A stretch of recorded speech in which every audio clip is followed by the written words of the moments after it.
Hello everybody, welcome to Crafty Soup. My name is Misty. In a recent video, I shared a stenciling hack that I just discovered, and I decided this needed its own video because it is a game changer for me, and I hope it's a game changer for you.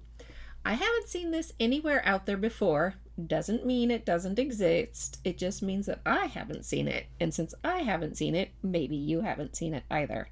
So I want to share this stenciling hack with you, and I hope it's a game changer for your stenciling.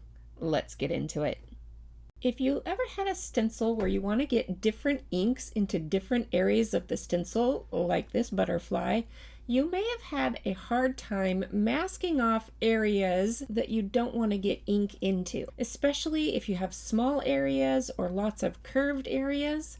My answer to this is tacky putty. Now this stuff comes by different names. I call it tacky putty, but sticky putty, tack it, blue tack, mounting putty, fun tack, and poster putty are all some of the names I've encountered. But like I said, I call it tacky putty. This happens to be the brand I'm using right now. I'm assuming most brands will work similarly. The blue could leave a blue stain, so I might avoid those. Tacky putty is much like it sounds. It is a slightly tacky, stretchy putty material. I just pinch off a piece the size that I need and go ahead and use it on my project. I find it works best if it's a little bit warm. I found that I could warm it up gently with my heat tool with just a couple of seconds of heat, and that made it more pliable. You could also roll it between your hands for a little while just to warm it and soften it. Once it's soft enough, you can use it a couple of ways. You can squish it into the gaps of the openings of the stencil to block them off.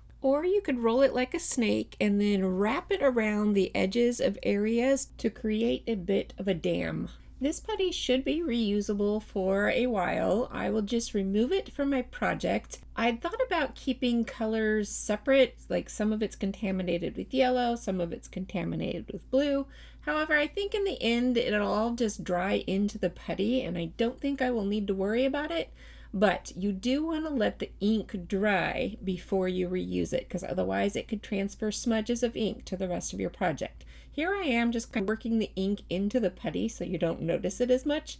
Eventually it will get gross and you will have to throw it away, but I anticipate being able to reuse this over and over again. So that's it. That's my stenciling hack. What do you think? Is it a game changer for you? Have you seen it before? Let me know down in the comments, and I'd love to get this conversation going. If you have any other stenciling hacks similar to this, drop that down there as well so that we can all learn from each other. And I will be back soon with more crafty videos for you. And until then, I hope you have an artful day.